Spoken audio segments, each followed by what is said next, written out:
Hello coders, good afternoon, I hope everybody's well. We're going to get straight into this. I want to do some testing for some code, probably some unit tests. Haven't really decided which tests I'm going to be working on. So it's on the How to Code Well site, and if I was to run the tests, I'll do them again. If I go to code here, I'll show you what I'm talking about. So these are the tests. I'll run them again just to show you them. I think we've got about 60% coverage, which needs to be better in my opinion. But anyway, we're running them all. So it's doing a bunch of unit tests. And it's doing a bunch of integration tests. And once this goes through, we'll find out the coverage, and then I'll go through that and see and pinpoint areas that need to be looked at. We've got about an hour-ish, 45 minutes maybe. And we'll just see what we can crack through. Okay, so the integration tests, they're an interesting beast because a lot of them, not all of them, but a lot of them touch the database, and so the database gets rebuilt after each test, which is why they take longer than the unit tests. I mean, the unit tests span through. If possible, I want to focus on unit tests today rather than integration, just because I want to get to the granular level if I can. First, and then that's kind of how my head works. Get into the granular level first, and then from there look at the other building blocks upon that. So, okay, come on. This is taking ages. I'm very impatient, as you can tell. So what's happening with this lot? This using data providers. That's why we've got #1 or 0, 1, and 2. Going through them, testing exceptions, does all the other bits and pieces. We also have, after the integration tests, we have a bunch of acceptance tests, but I don't include those in code coverage. Okay, so here we go. This is the code coverage report. Drum roll, please. Okay, so if I was to go to here, this is where I was looking at before the stream. If I was to go back to, I think it's just there, right? Coverage. There we go. Okay, I'll just do a shift refresh just to make sure nothing's cached. Okay, so yeah, we got about 66%, 67-ish. Okay, so not great, in my opinion. Not good. There's a lot of stuff that I've put in recently that hasn't been tested. To do with things like Stripe, which I'm kind of reworking that. So I will be putting in tests once I'm 100% happy with the architecture. So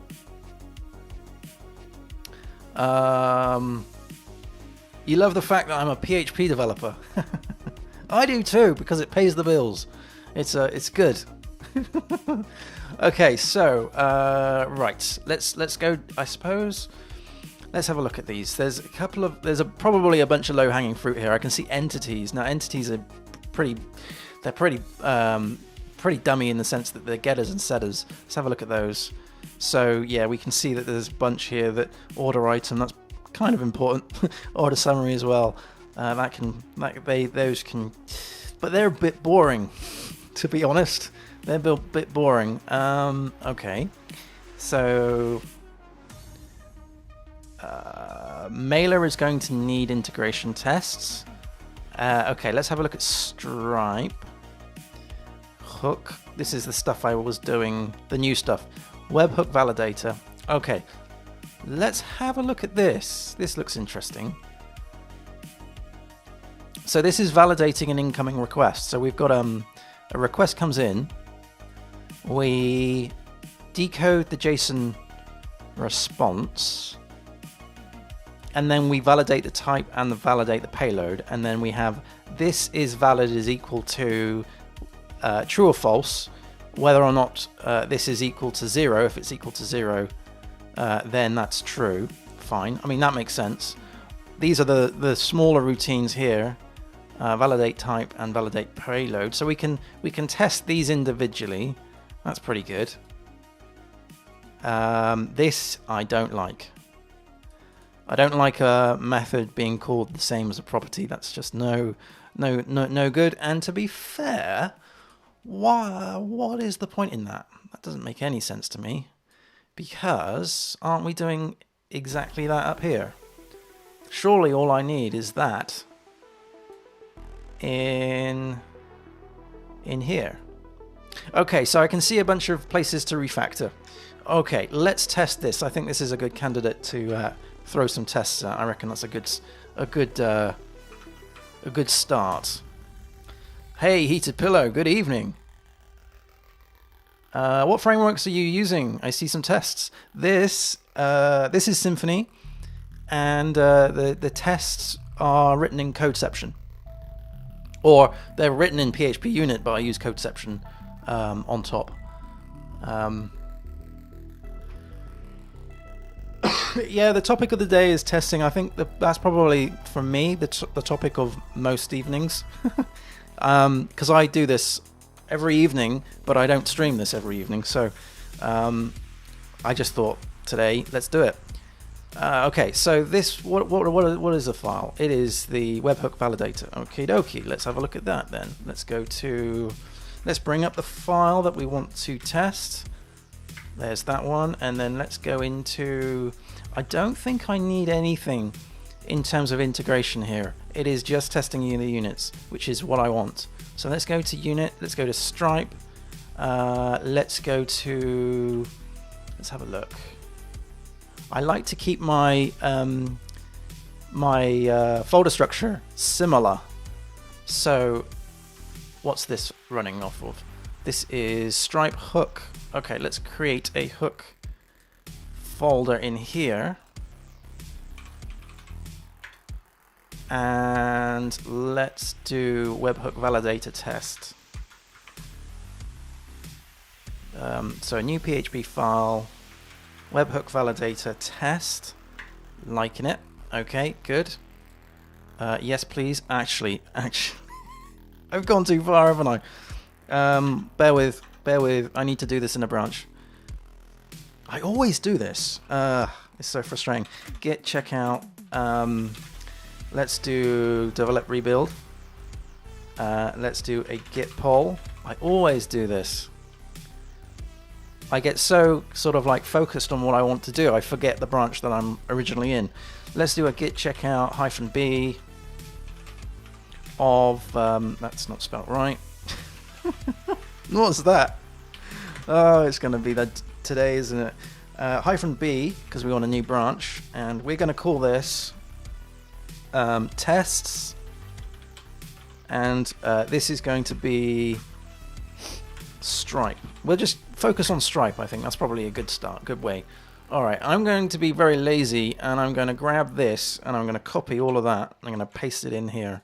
That's very lazy of me, but you know, it does what I need. Then if we go to webhook validator test, thank you IDE for that. That needs to be Stripe hook. That's the namespace. Okay, so we have our actor, which is a tester. I don't think we need that. We're going to remove all of this. Yeah, don't need that. Don't need you. And we're going to start by calling. We're going to just set this up. So this is Stripe hook validator. And I guess the first thing we should test is the defaults. So let's do validator is equal to a new, what did I call it? Webhook validator. Webhook validator. There we go. No, I've pressed the wrong button already. There we go. Okay, now it doesn't, I don't believe it has any thing in it. No, it doesn't even have a constructor. It's not extending anything. Okay, that's good. So Let's get rid of all of this rubbish for a minute. Okay, so validator is valid. That, in my opinion, should be false by default. So let's do self assert s, come on, false. Okay, what else can we do? What else is the defaults are we looking at? Self, well, actually, let's do validator. What else have we got? We got validate, we got get errors. So get errors should return an empty array. So self, it's assert, I guess we could do count, right? Count being 0, that's the expected, and then the errors is that. What else can we do with the validator? We then go on to the validate types and everything. Okay, I think that's good for the default. I am going to just grab this and we'll run this in our thing. I need to jump into the container, so we need to do bash, and we need to do bin code set because it's codeception, run, and then the suite in which we run. So in this case it's unit, and then -g because we want to run a group, and we're going to run this. So this should only run, it should pinpoint that one test, and that's all fine. Groovy. Okay, so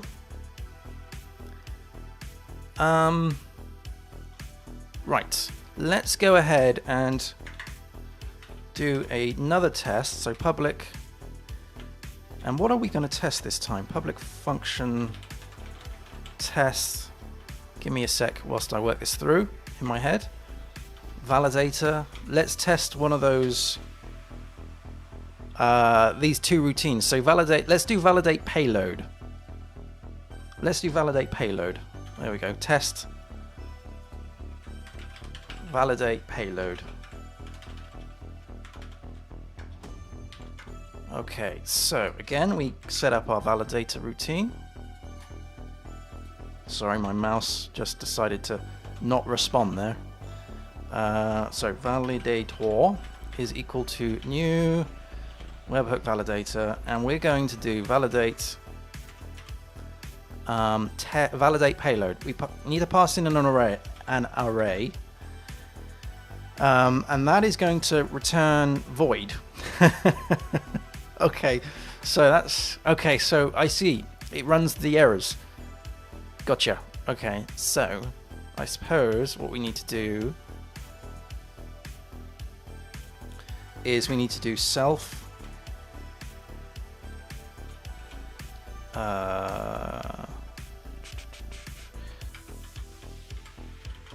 assert count of 1, and then we're going to do validator get errors, right? So that's going to ensure that we have one error. Let's have a look at that. So if I put in a payload with just a blank array, so it's just a blank array, it's going to say if empty data. Now I've got a feeling that's going to throw an error, but we'll see.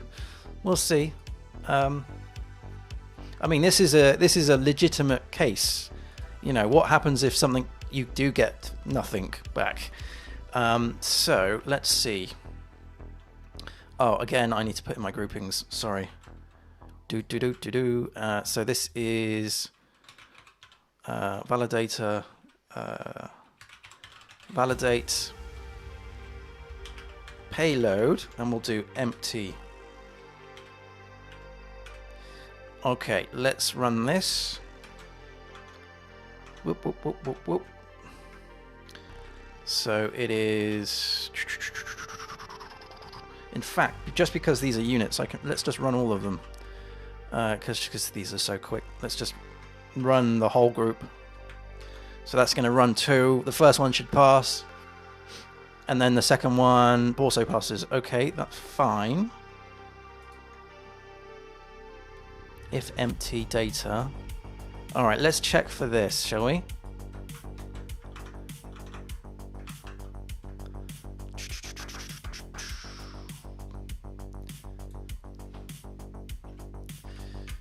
So let's do error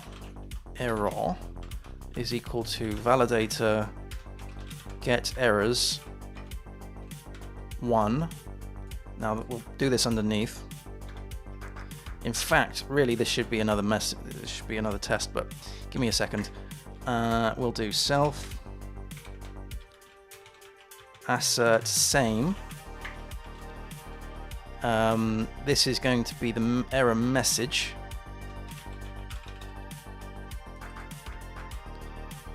The expected error message is what is the expected error message? This.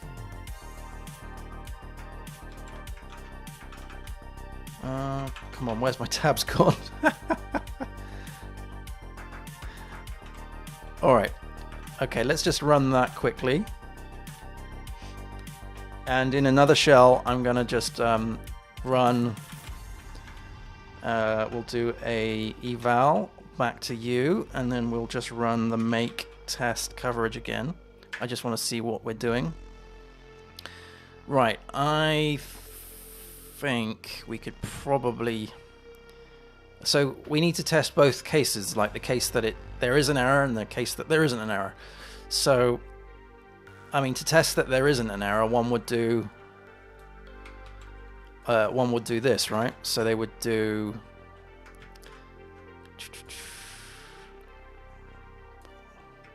but I don't want to do it there. I'm going to create a data provider. Okay, let's do this. Public function. Let's do test. No. Payload. Provider. Okay, now this is going to return an array, and naughty, I haven't put any on my return type. A void on that one. I haven't put that on there. There we go. Okay, so this is going to return an array. So return an array. How are we doing with those tests, Pete? It's still going? Good. Okay, so this is going to return stuff that's going to take hold of. So it's an array of an array. The first one is going to be the expected. So let's do count. Let's mimic this up. So the count of this is going to be 1. The message is going to be this.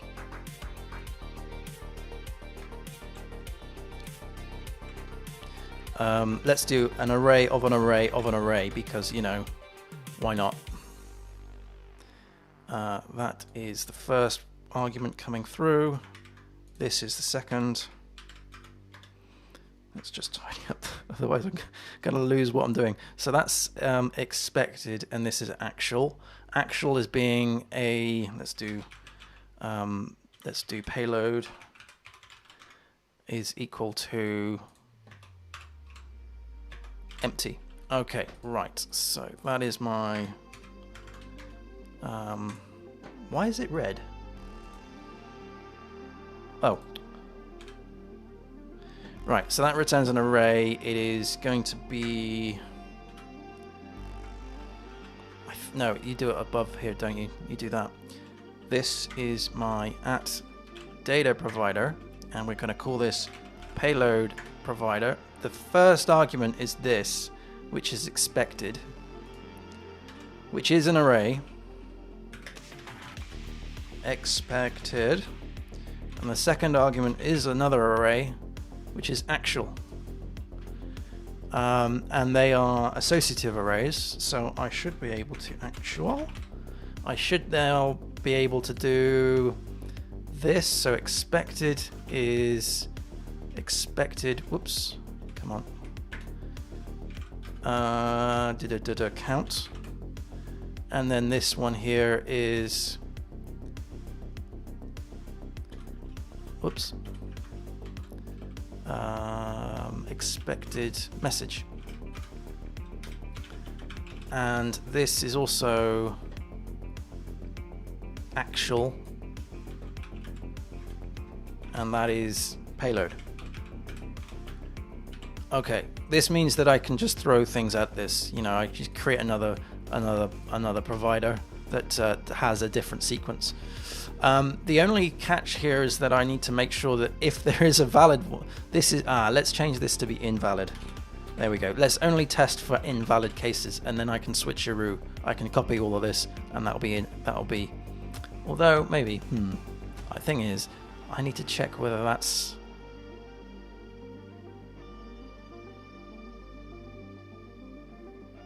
Thinking.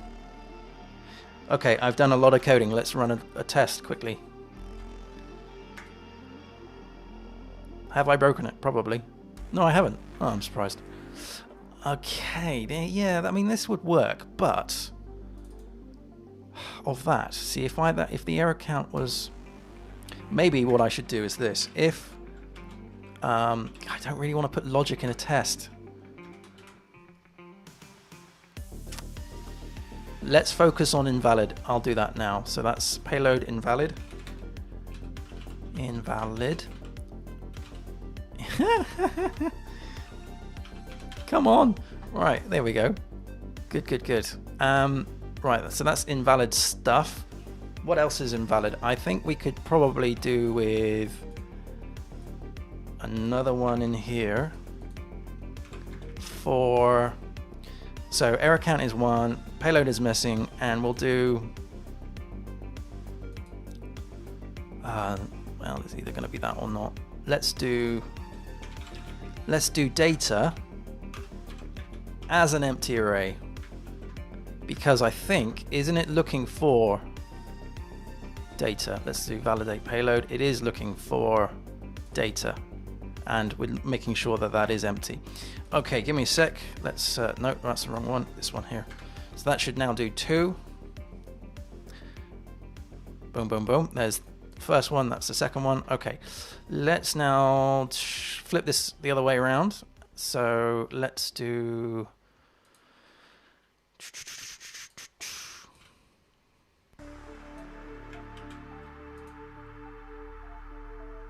Down here. So this is valid. And as the site grows, as I get more in tune with Stripe, I'll know what goes in here. Let's create another jobby, which is going to be, so that first one there is going to be an invalid payload provider, and then this one is going to be a valid payload provider, and we need to change this to be invalid, and we need to scroll down to this. So this is now valid, and this is now valid. That's valid. Have I screwed up the groups on the other one? Let's see. Invalid. No, I haven't. Okay, fine. Okay, so they all should be set to 0. There's no message because this should be the valid stuff. So we're gonna have data. This is going to be ABC. This is going to be an array of ABC. Now, there is a bit of a problem there. That's a string, that's an array, and I've got a feeling it needs to be an array, so that's a check that we can do. Come on. Oh, it's because of that. There we go. All right. So that should be off. Oh, bear with me a minute.